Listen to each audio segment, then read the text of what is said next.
Am I audible, Rishabh? Yes, yes. So there was a slight hiccup. Hey guys, just to remind ourselves, this is a Prodigy Finance session for a conversation with a student who went abroad for masters in the US, went to University of Maryland College Park for masters in cybersecurity, and John Paul today with us is going to talk about his experience, not just about overcoming the business challenges, but especially with focus on how to finance it, which he opted for Prodigy Finance. So this is moderated by the Prodigy Finance team. Please keep your questions going, and yeah, um, absolutely. In the meanwhile, if you're curious about, okay, what's happening? Yeah. If you're curious about Prodigy Finance, you can see us in the Hangout section where there is a brochure and there is a PDF with all the WhatsApp links. So you can check us out there as well. Great. Thank you so much for joining, John Paul. I know you're working 30 minutes drive away from Washington, D.C., and today is a working day. So thank you again so much for taking out time from your work and taking this opportunity to talk to students. Rishabh, it's my pleasure actually. Yeah, it's a great opportunity to help students because I've been through all of this and I've taken all the pain. So it's a great platform actually to share everything I've been through to the students who are going to come next year or the years later. So glad to hear that. Um, so I just wanted to like have a uh, quickly start the webinar by talking about Prodigy Finance, and then we can jump into a conversation about your student journey. Yeah, So I'll sure. just cool. So I'll just speak for 5 minutes for Prodigy Finance, and then we'll jump into your student journey. So for those guys who have joined us for the webinar, Prodigy Finance, who's hosting this, we are a pioneer in community-based student financing. What it means is that we provide education loans, but more interestingly, we get our funds for education loans from a community of investors who believe in the impact of higher education, who believe in the impact top education make in international students, especially those that are coming from emerging students, so emerging markets. So over the past 10 years, Prodigy Finance has supported over 9,000 students, dispersing over $400 million to 118 nationalities. Uh, Over the past 10 years, we have grown a lot. We not only support top 100 business schools across the globe, but we also support, as of fall 2018, the top 100 engineering universities in the US. What really sets Prodigy Finance apart is we can fund a very high percentage of your total cost of attendance, that is tuition and living, and our interest rates are very, very competitive. We are headquartered out of the London, so we are governed by the London laws and are able to lend to 118 nationalities through unique loan agreement enforceable across the globe. So, talking more about the Prodigy Finance advantage, how are we able to give international loans without collateral or cosigner, large loan sizes at competitive interest rates? And there are basically three things. Number one is that we have a very unique data-driven credit model. And this credit model basically looks at your expected income as a student after graduating from a master's degree or an MBA degree.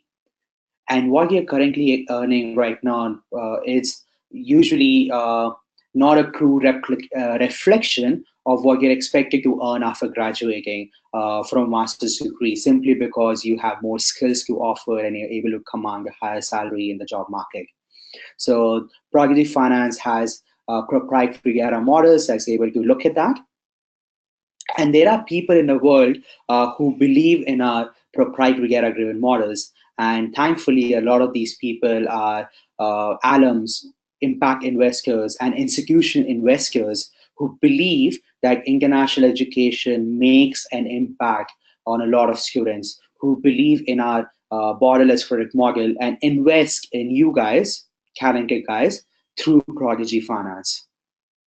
Lastly, we are a 21st century company. We are very, very tech driven. We are a financial technology firm, a fintech firm, and we have a fully online model through which we support 180 nationalities. Very simple, no collateral, no co-signer, very simple and straightforward. So yes, that was a very brief primer on Prodigy Finance. And I think we can start with an introduction to our guest. John Paul, would you like to introduce yourself formally, I would say? Yeah. Hi, Shabbi. Thank you so much for walking through the whole policies of Prodigy Finance. Yeah. So, hi guys. I'm John Paul. So, as you can also see over there, uh, a brief about me. I've done my bachelor's a couple years ago from IIT Dhanbad in electronics and communication engineering. So since then, I've been working with Honeywell in the field of embedded development. So yeah, right now I'm a master's student at University of Maryland College Park, and I'm doing my master's in cybersecurity. Um so yeah, a little fun fact about me is that like I'm really, really inconsistent. Yeah, I believe like we all have uh, inconsistency to some degree, but I believe I'm exceptionally good at it. Yeah, so yeah, let's get started. And yeah, I'll share with you. Sorry, go ahead. I just find it fun. Rishabh, you trying to talk something? Sorry, I was just laughing because I find your fun fact really funny, and I do think that the more, uh, like when you try out new things, you learn more in life. Yeah. I'm gonna give some examples to justify this actually. Perfect, amazing. So I know you mentioned that you did a BTech from IIT Dhanbad, so and then you worked for some time. So basically, trying to ask you, when did you even think about study abroad? Was it while you were in undergrad, or was it something you thought about while you were working? So, yeah, while I was in my undergrad, I was interested in one particular specialization of electronics, and I started working on that, of course. But when I was working after like an year, I started losing interest in that. Maybe I don't know why. Maybe just because I was not consistent with my choice or something. But then I kind of felt that I needed a change. I wanted to switch my field or something. Then I started looking into various areas where I might be interested. So I explored computer science actually. It was pretty good. I was trying to learn some web development related courses and all. So yeah, I found myself very much interested in cybersecurity. So I thought I'd be happy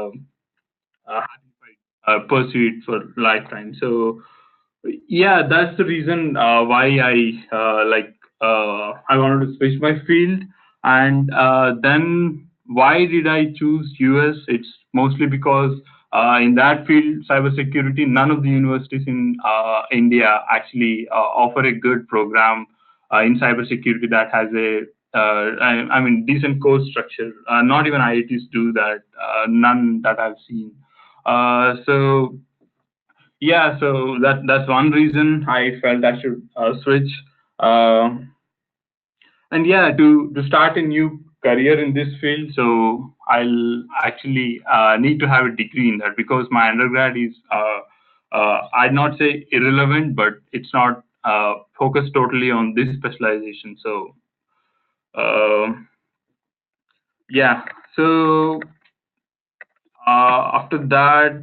Uh, uh, yeah, after a year, maybe I decided that I'll pursue masters in cybersecurity. Then about this strategy, how I've made a list of the universities and all. I'd want to talk a few words about how I shortlisted universities actually. So this is like pretty obvious, but I used to visit most of the websites that have that provide rankings for different subjects, and I used to make a list of the universities that offer good courses in computer science and cybersecurity. Then I came up with a custom list with all the universities that are consistent in all the lists. So I just made my custom list, and then I started visiting each university's website and started comparing the course structure. So because course structure was of primary priority for me, that's very important. I wanted all of my courses to have like decent technical depth. Most of them should be like I wanted majority of the courses to be in line with the specialization I'm looking forward to. And another requirement was I didn't need any uh, I mean, business courses. So some of the cybersecurity specializations had business courses. I didn't want that. So, and the second thing was financial affordability. This was very crucial to me. Uh, there are a few things which affect the whole cost for the program, like whether it's a public university or a private university. Private universities typically have a higher tuition compared to public universities. That was one factor.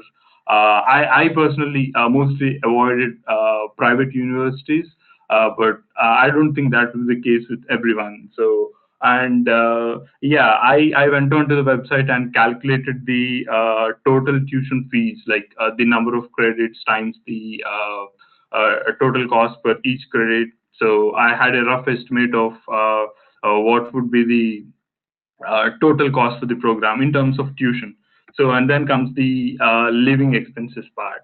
So, the living expenses part varies from place to place, and within the same university, it varies on different factors like where you're staying and whether you have a part time or not.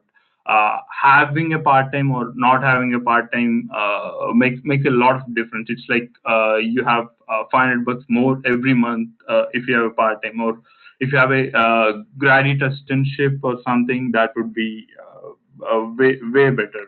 So, and the last criteria, the last thing was uh, employment opportunities, obviously. So I wanted to make sure I'm in a university or in the region that is pretty good for searching jobs in my field. And yeah, East Coast is a good area for cybersecurity.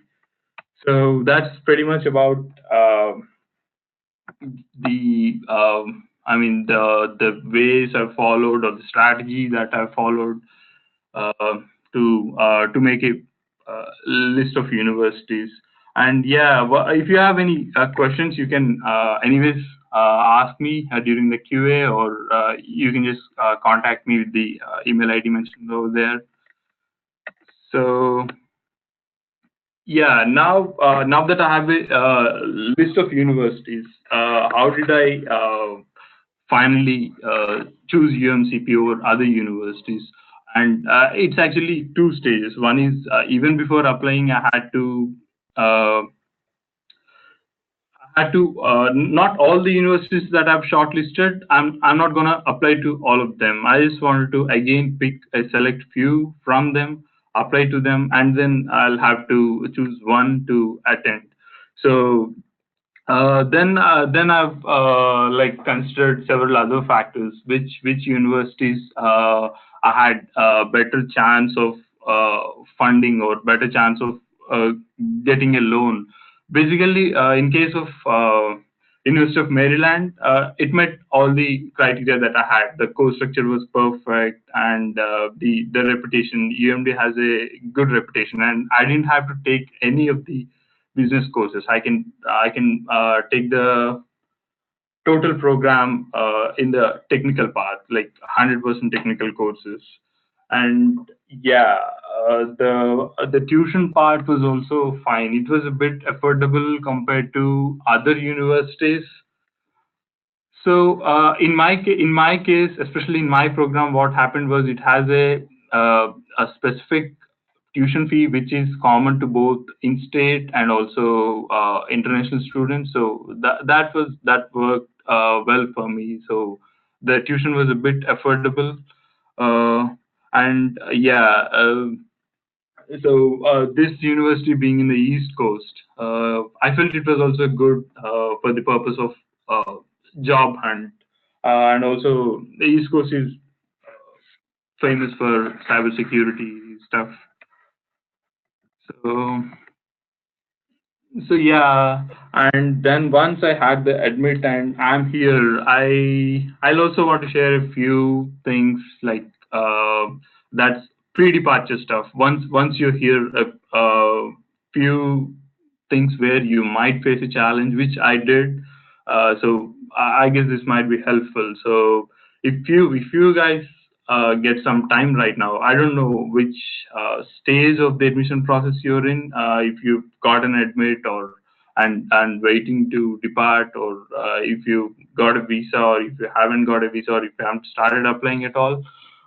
So these things I'd say will be really useful to you. So learn to cook if you can right now, because uh, I mean it might sound really silly to you right now, but I think that's really important. That is, it's important in like in various aspects. First, um, I mean, I'll tell you what happened with me. I was really bad at cooking, and when I landed here, so for a initial few days, I was also running around the campus crazy, searching for a part time. I don't know how to cook. I don't even know the basics. So it would take 3 or 4 hours for me to cook something, and by the time I was already starving. So I like lost a lot of weight. I ruined my health.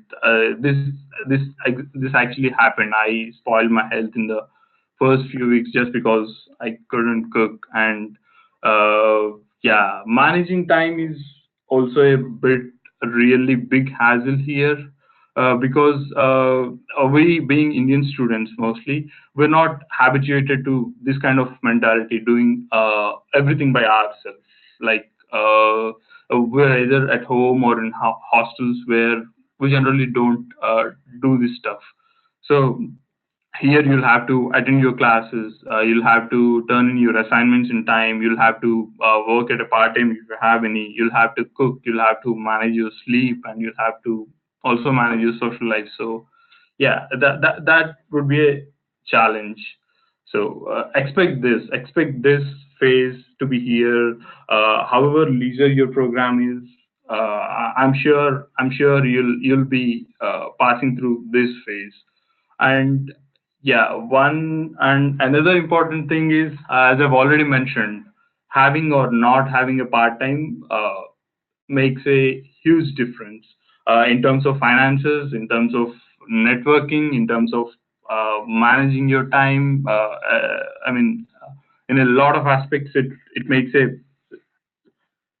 lot of difference actually. So and so how do you go around applying for part time? So there's no particular strategy for this. You have to see what works in case of your university. So in my case, I did a lot of things. I used to apply online. Sometimes somebody used to respond to that. Sometimes nobody cared. I used to go to offices, meet them in person. I used to write emails, also meet them in person. So there is no hard and fast thing that works for every university and every department of the university. So it's totally erratic. So you can never be sure which works. So in the first few days or months, be very persistent and see if you can land in a part time, or a assistantship would be much better if you can do that.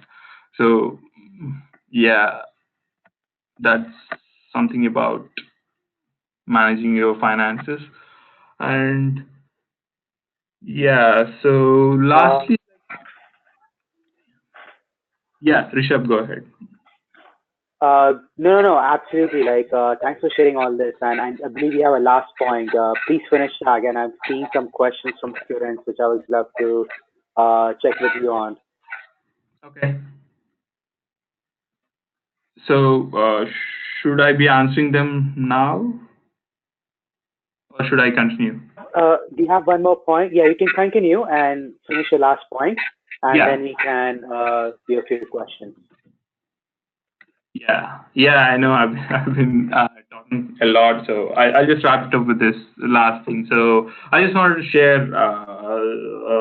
some good things that has happened to me in the past semester. So yeah, I forgot to mention. I joined last fall, and it's just been 6 months. I'm here, and I felt that I've learned a lot of good things here. So first is uh, yeah, this would be the one of the reasons why everybody wants to come to US. You get to meet a lot of people from different cultures and different countries.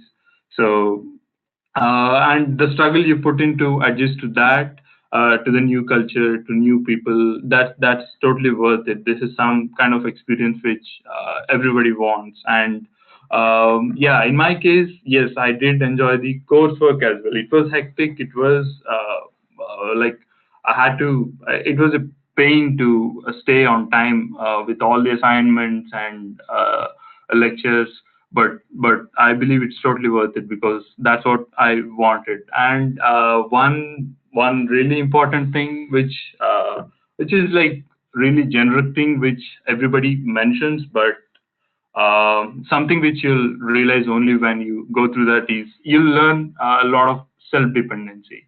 So like whatever you do with your life here, you're totally responsible for it. So you can just choose to spend a weekend leisurely, or you can just try to do something productive, or whatever you do. So that's something I've felt. Never earlier I've been so much in charge of myself in my life. So I guess you'll enjoy this part too. You'll learn a lot. Yeah, and yeah, right now as I've finished one semester here, I'm looking for internships. Uh, so a few things about how to go on looking for internships is so we, as you might all be knowing that like in India, we don't have much uh, campus placements per se, but we do have career fairs here. And the most thing that most of the times the thing that works is go and apply online, be it LinkedIn or some other job sites. That's the thing that like works 9 of 10 times. So yes, career fairs are also useful, but in our case, there was a requirement of citizenship for most companies which have federal clients and all. And yeah, networking is really important, which you learn once you're here. So make like know as many people as possible from different domains, from different departments. Everybody is useful in your life, so that's something really important. And one last thing which you might have, I mean, most of you might have never done in India is approaching recruiters proactively, like not just uploading your resume somewhere and just waiting for somebody to come back to you and offer you something. So you just make a list of the companies you want to work for. You just pull out their email IDs or whatever, their contact details, contact them on LinkedIn, try to attend some networking events if possible. You go ahead and uh, search for people proactively. So this is something really important. Yeah. So Rishabh, yeah, that's pretty much what all I wanted to speak. So Yeah, I just pass it on to. Thank you so much. Yeah. That was really useful, and we're getting a lot of questions from students. And I love the fact that you described your student journey. You discussed why you wanted to study abroad, why cybersecurity, how you chose universities. So you looked through the coursework. You also looked at the cost of credits so that you could figure out what is the tuition fee for the education you're trying to do, and you like the classes. And what really intrigued me was you talking about uh, independence and being self-reliant, and you have to decide everything for yourself. Uh, so those are all some really, really solid points. And I just wanted to ask a few quick questions, which you can answer in 30 seconds or more. Um, Yeah. the first question would be like, when you were looking for study abroad, did you seek any professional services or did you chat with friends? Did you go to any online forums, or like how did you go about that? You mean while shortlisting universities? Yes. Uh, no, I didn't approach any. I didn't take any professional help like from consultancies or something. So as I've already told, I just in my case, cybersecurity. I just can't look for universities that offer cybersecurity. I look for the broader term, computer science.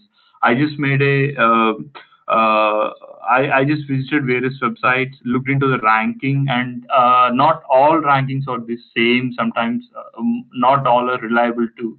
So I've just made a list of universities which are consistent across all the rankings, and then in those universities I also had to check whether it suits my profile or not.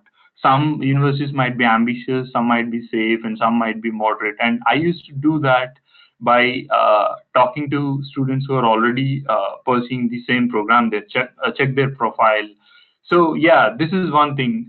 If you can find someone online or through a friend or somehow somebody who's already doing the same program there, that he'd be the best person to give you the actual insight into how the program is. Everything actually, not just the course content.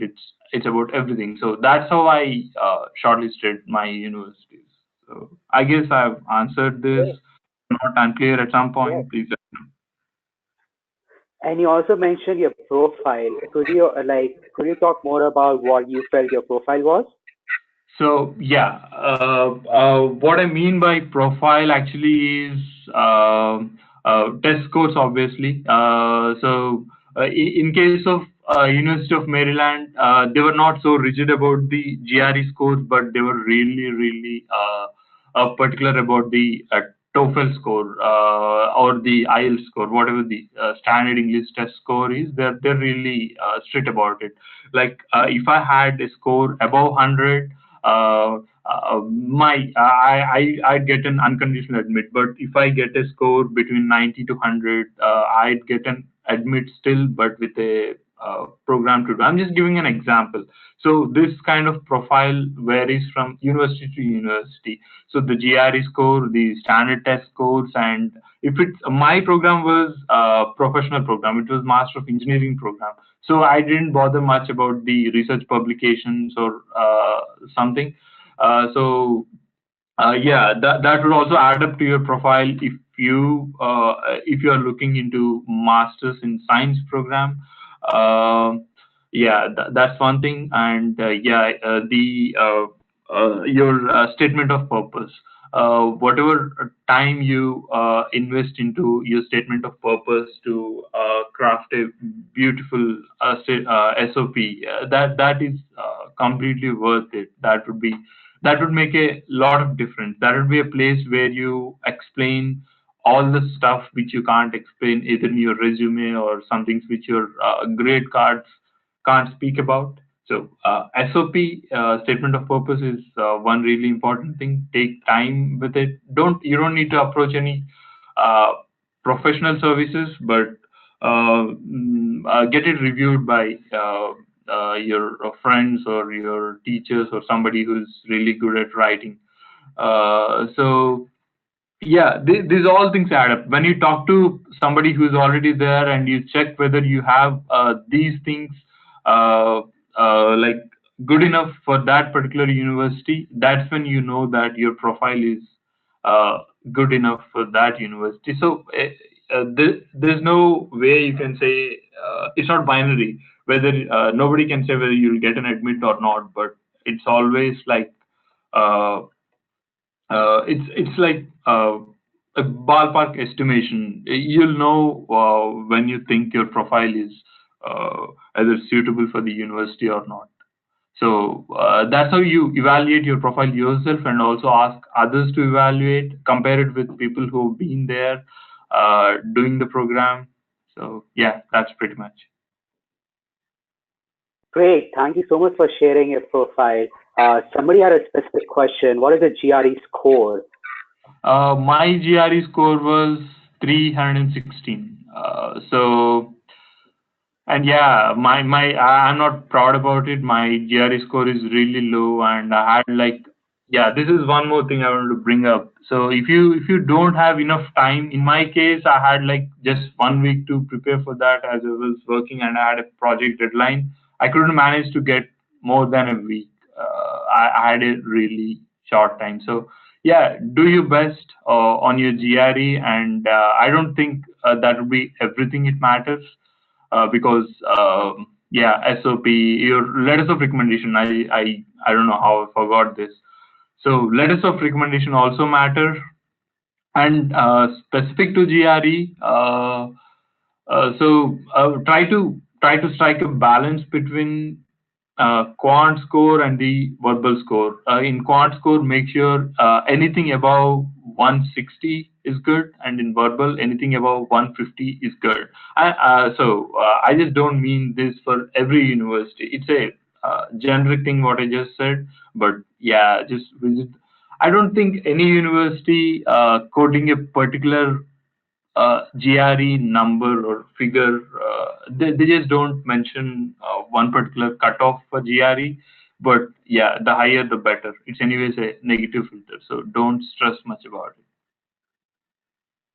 Yeah, I would completely agree. And I love your example because it's always about a comprehensive application and a lot of things. Yes. Uh, GRE is a part of it. It's not everything. So Yes. yeah, I hope that's useful for you guys. The next question I had in mind was that you worked for 2 years after graduating, and you applied, and you were making this list. You're looking at credit, the fees for each credit. Uh, was financing a concern? Were you like concerned about how to fund your education? Yeah, yeah. So I'll have to share about this because this was I was at a point where I'd have to drop my master's plan just because I was not able to I might not be able to finance it. So the reason I looked only into public universities was also the same. I felt I couldn't afford private universities. So all the savings pretty much I've done for the past 2 years. Um, like I felt mostly in the application process, and would be helpful just for the initial years, that initial time that I'm here. But I don't think I'd be able to finance my tuition much with it. So yeah, I was looking for some good loan or something. Yeah, when I've finalized UMD, yeah, finalizing UMD. One more reason for choosing UMD was Prodigy was financing UMD. UMD is in the list of Prodigy's universities that are being eligible for a loan. Uh, you want me to elaborate how I applied and all, Rishabh? Yeah, maybe a bit later, but I was very curious that you mentioned you applied to UMD because it was on the list of Prodigy Finance. Very great to Yes. hear that feedback. The one question I had before jumping into other things was, how did you learn about Prodigy Finance, and what was the reaction when you first learned about it? So yeah, first time I've read a bit about Prodigy Finance on some Facebook groups where they shared, but I've heard mixed reviews about it. I've heard that it's only for MBAs, and then I've heard it's only for really top schools like Harvard, Stanford, and all that stuff. So I didn't bother much about exploring that. But I was at a point where my loan was rejected by uh, some other loan vendors, and then at that point I started exploring more, and then I found a Prodigy, and I was totally surprised to learn that Prodigy does loans totally online, and it's without a collateral, without co-borrower. I mean, at first I felt it's too good to be true, but yeah, it worked out for me, and yeah, Prodigy.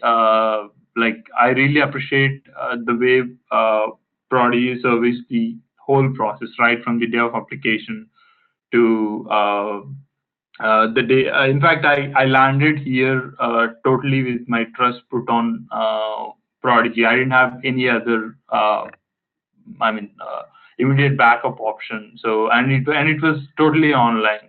So I was sitting in India. My college is in US, and Prodigy is a UK company, and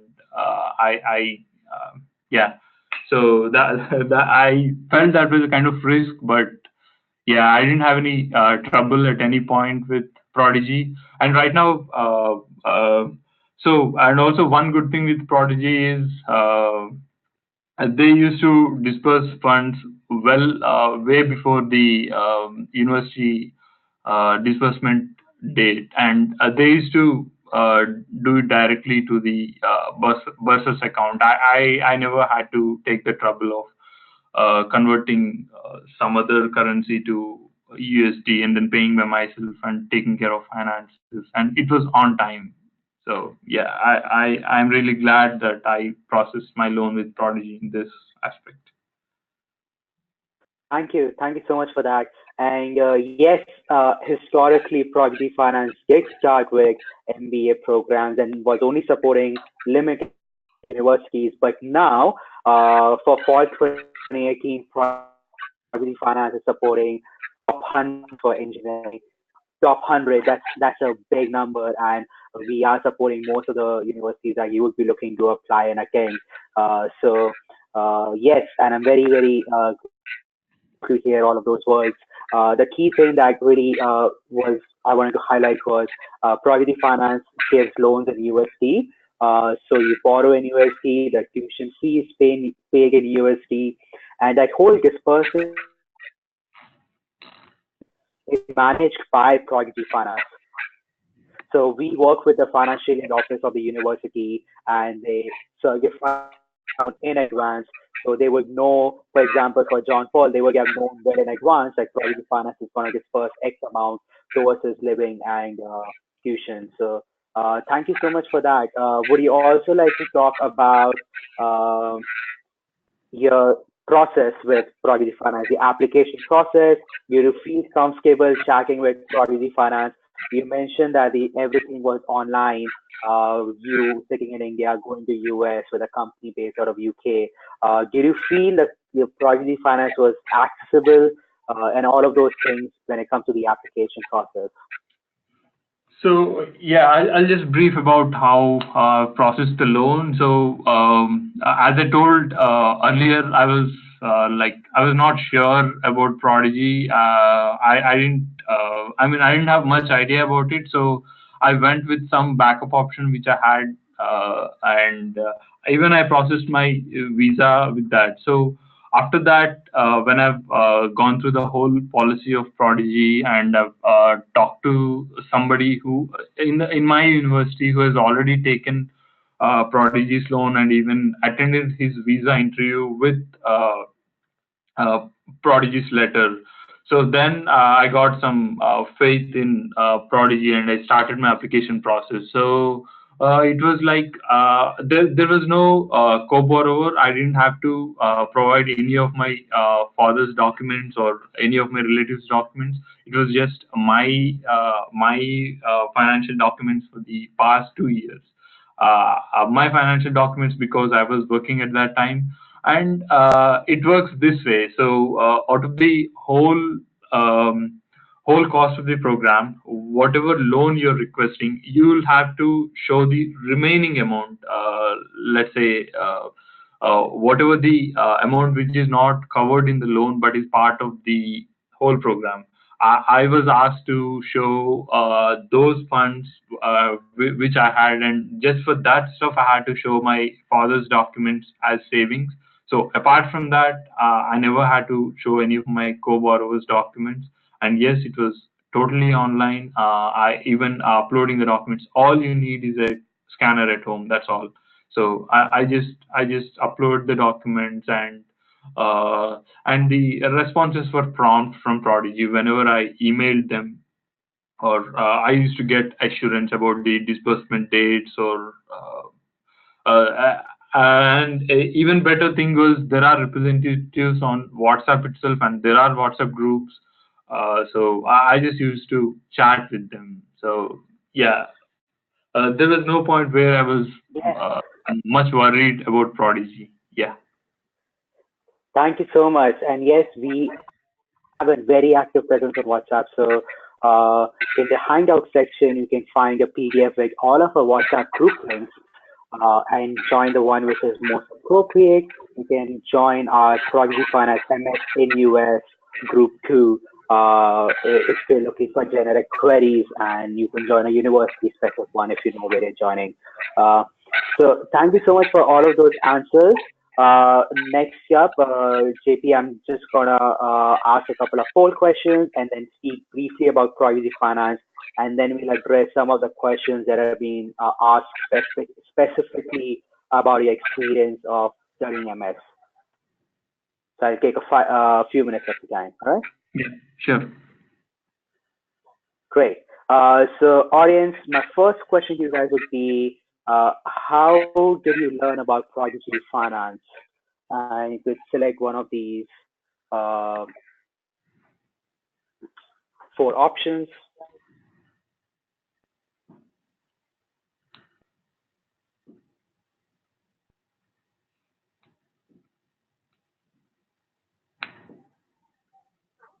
Poll in progress. A lot of students from digital marketing, huh?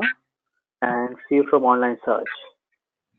Um, do you guys consider WhatsApp to be a digital marketing? If yes, someone could just put that as a question, and I would highly appreciate that.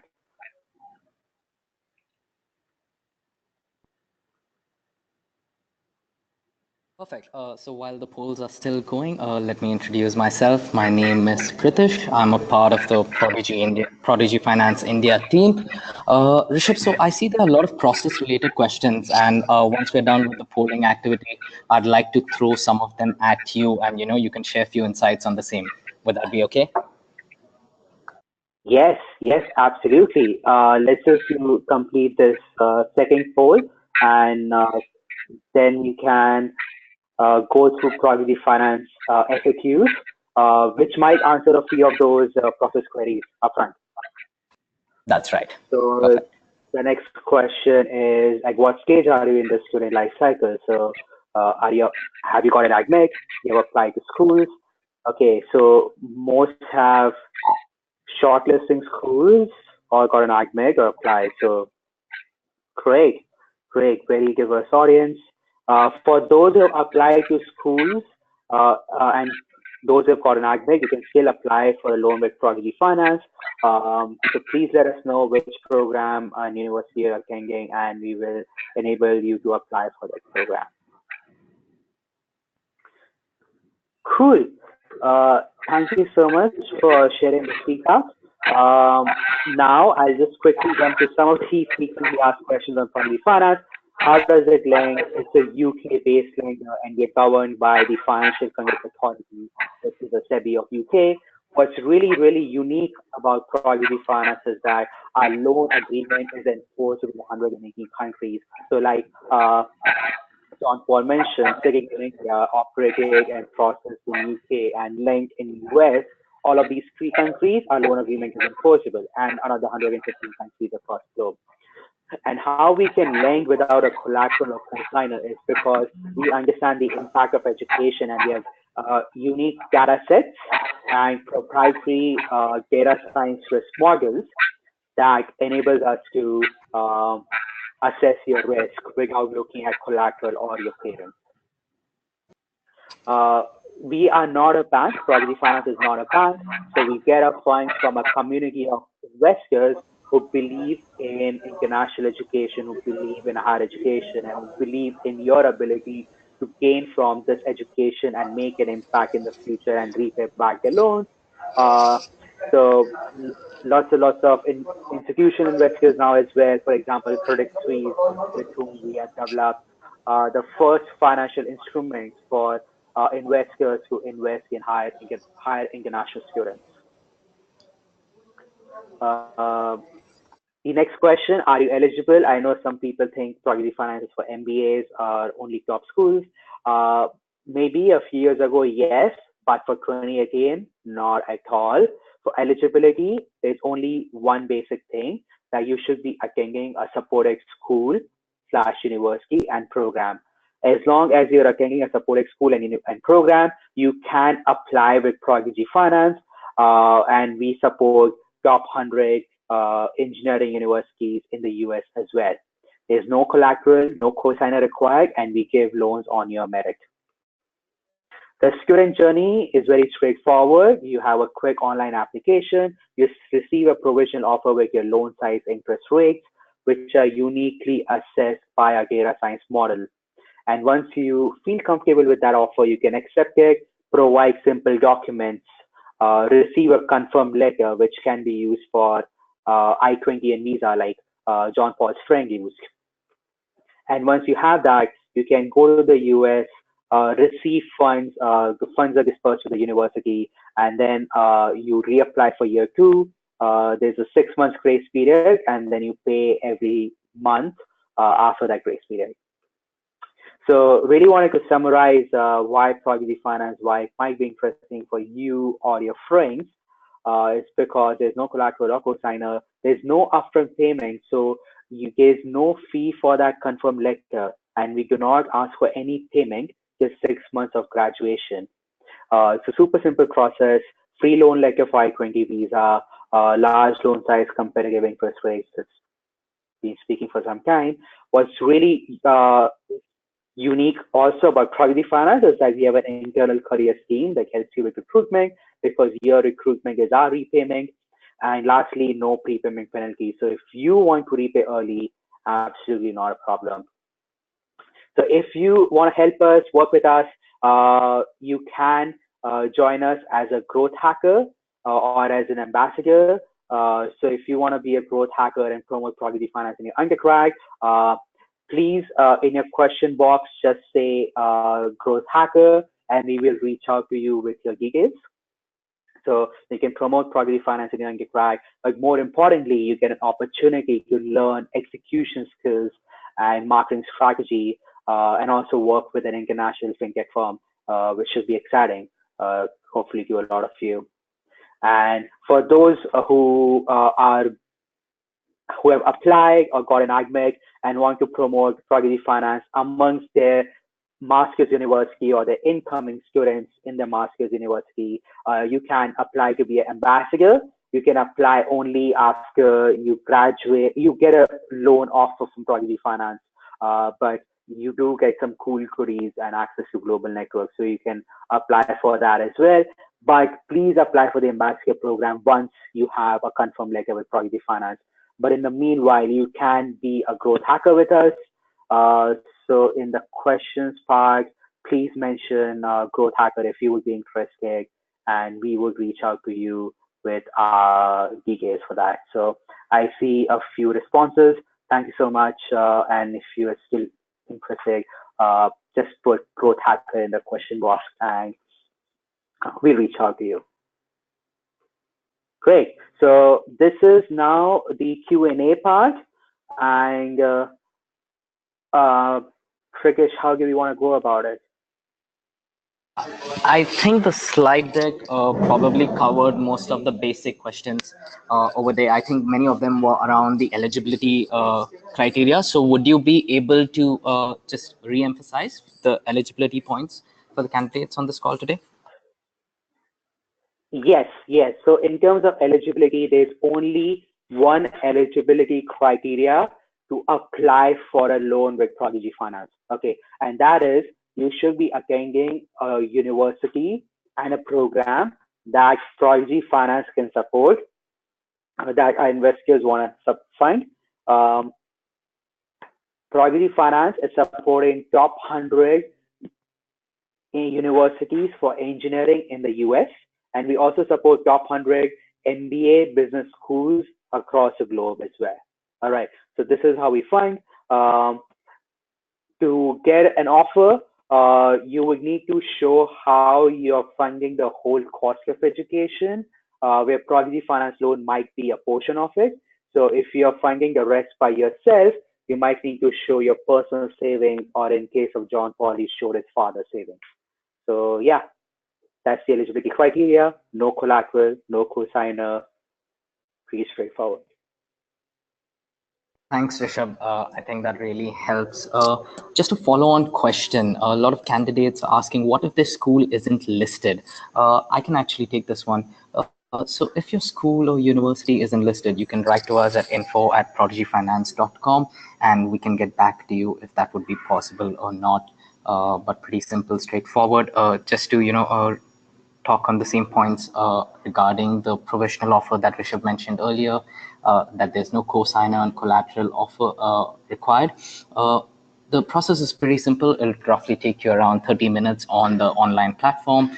We do not ask you for any documents on the first part of the stage. So if you actually spend 30 minutes, majority of our students get a provisional offer quite immediately. If there is a slight delay, we'll just be verifying a couple of things, and you should get it within 5 business working days. So the process is quite simple for the people who are asking a few more insights on the process. Rishabh, I think those are the questions on the process. Just give me a minute till I scroll through the rest. In the meanwhile, if you have something.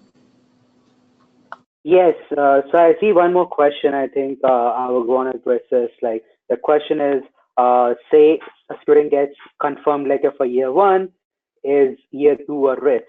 And the answer is, Raja, who asked this question, the answer is no, because when you apply for year one and you get a confirmation letter for year one, you also get a pre-approval letter for year two.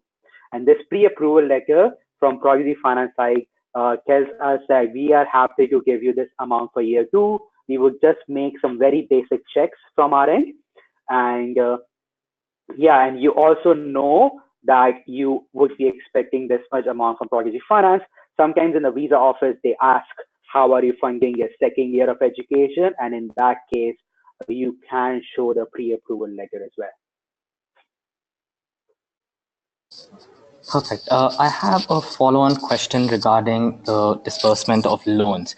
So once you have your confirmed offer letter, the funding is actually sent directly to your university, because we have a regional partnerships team that actually sits out of the New York office. So we are in touch with all the schools that we support. So once you have your approval and the disbursement date comes, the funds are directly transferred to the school, and we are well aware about when that date is. So please do not worry, or there wouldn't be any questions in terms of this, because it would definitely reach the school on the date or sometimes before.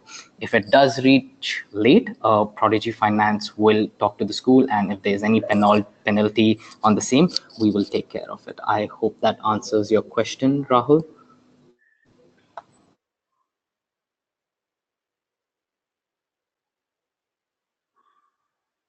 Great. Thank you, Pritish. And now, John Paul, I hope you're still there. I just wanted to get at some of the questions that students have asked about your journey. The questions was about assistantships. What's the best way to get an assistantship? So yeah, the best way to get an assistantship is twofold. First, you just have to find the right place where all the.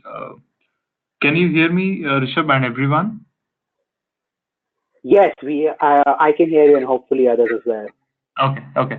So yeah, first is find the right place where everything is posted, at least officially. So most of the cases, what happens with assistantships is, at least in my university, they get passed on to other applicants who were referred by the current student who's holding the assistantship. So it oftentimes it happens like that, and very rarely you can also apply online, and you must be very persistent in following up. Like it never happens that you just uh, apply it online and you can just receive an email saying that you're hired or something. No, you also look into the formats for cover letters, make a good resume. So you don't even have to wait till you come here. Once you have an admit, and even if you're processing your visa, you can start applying for uh, assistantships right from home itself. And you can actually ask them to schedule a telephonic interview or on Skype or something. They might consider it too. So just don't delay. This doesn't work for part-time jobs, but this might work for assistantships, either graduate assistantship or research or teaching assistantships. So you for RA and TAs, you can just go to the department's website, look to the professor's profile and see if they have any research interests or any project going on, which is in line with your field of interest or your work experience. So just write to them just to check if they have any internship. So I'd suggest have this cover letter and resume ready, and I'd suggest to have two resumes. One is your full-fledged resume which you use for job searching, and the other is a on-campus resume for assistantships and part-time jobs. So this is different because here you don't have to mention all the technical skills you have. Let's say you're applying for some non-technical graduate assistantship. There, it doesn't make sense to write all the programming experience you had or whatever you had. So just tailor the resume so that it suits to the on-campus job, and have a cover letter ready.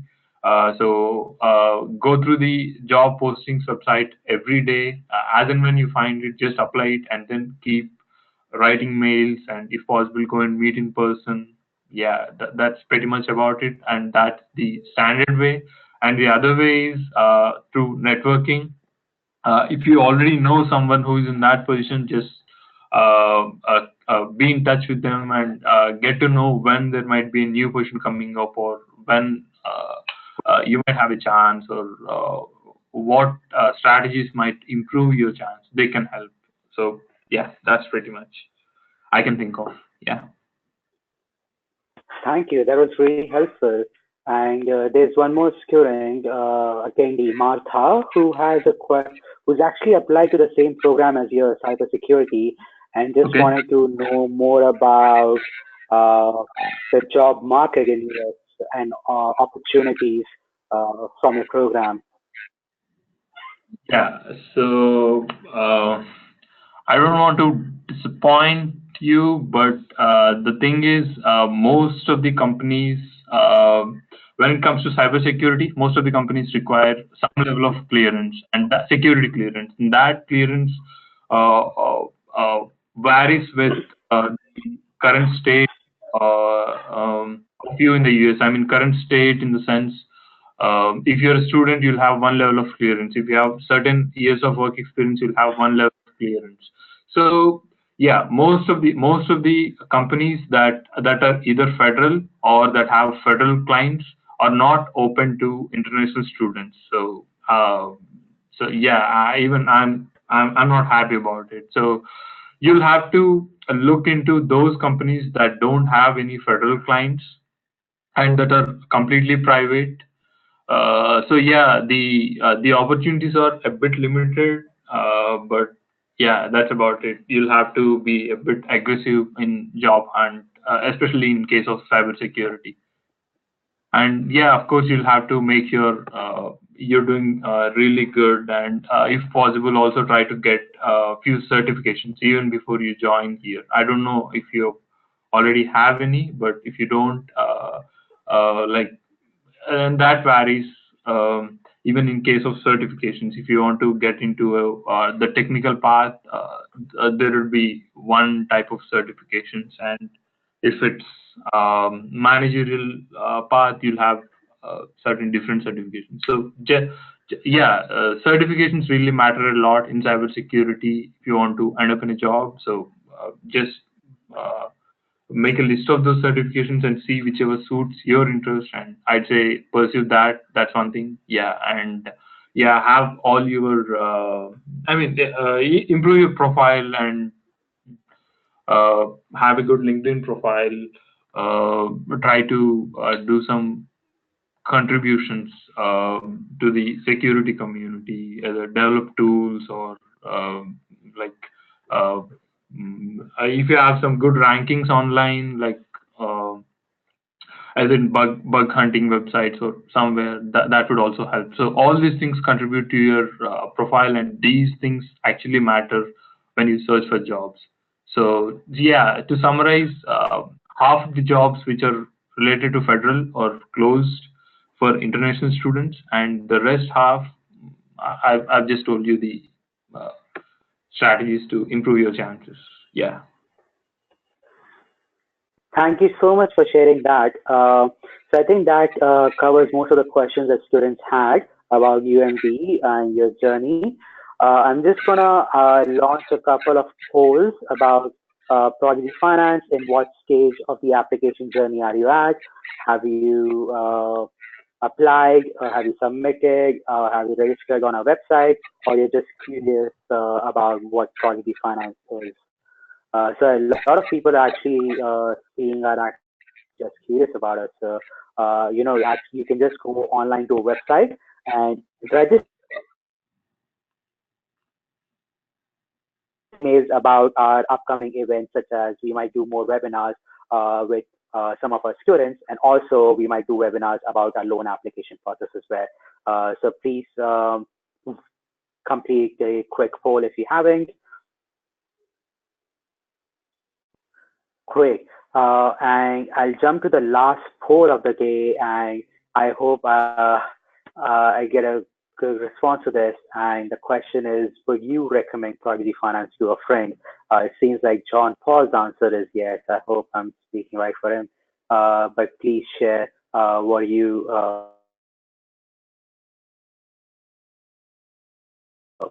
would think about this. Those who haven't voted, please let us know. And Prodigy Finance prides a lot on incorporating a lot of student feedback. So we would love to stay connected with you. You can join our WhatsApp groups. So I have posted 2 links on the group, 3 links actually. Link 1 is for all the WhatsApp groups. Link 2 is for UMC WhatsApp group, which actually has John Paul in it. So if you want to stay connected with us and John Paul, you can join that group and stay connected with us, and feel free to ask questions at any point of time.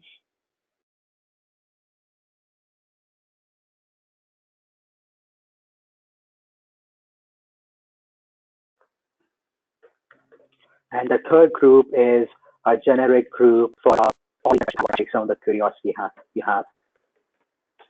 Great. So I hope you have access to those links. You can also go to the Hangout section and download our PDFs. We have one PDF with all of the links out there as well. We have another PDF with a brochure that explains Prodigy Finance in greater detail, which you can discuss with your friends, family, and anyone else who will be interested.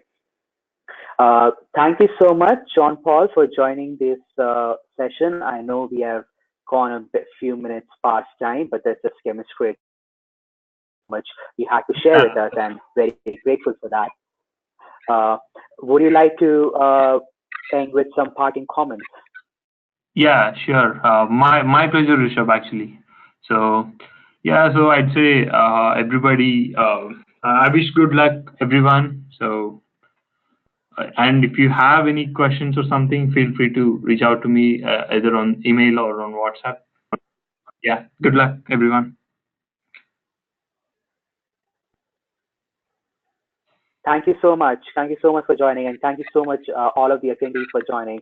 And please stay connected with us, and we would love to help you out in your journey for study abroad. All right. This is us ending today's session. We will be doing more of these. We're doing one more on Tuesday. So stay connected with us, and we'll share more details about that. All right. Thank you so much, and have a great evening. Bye. Yeah. Good night, everyone. Good night.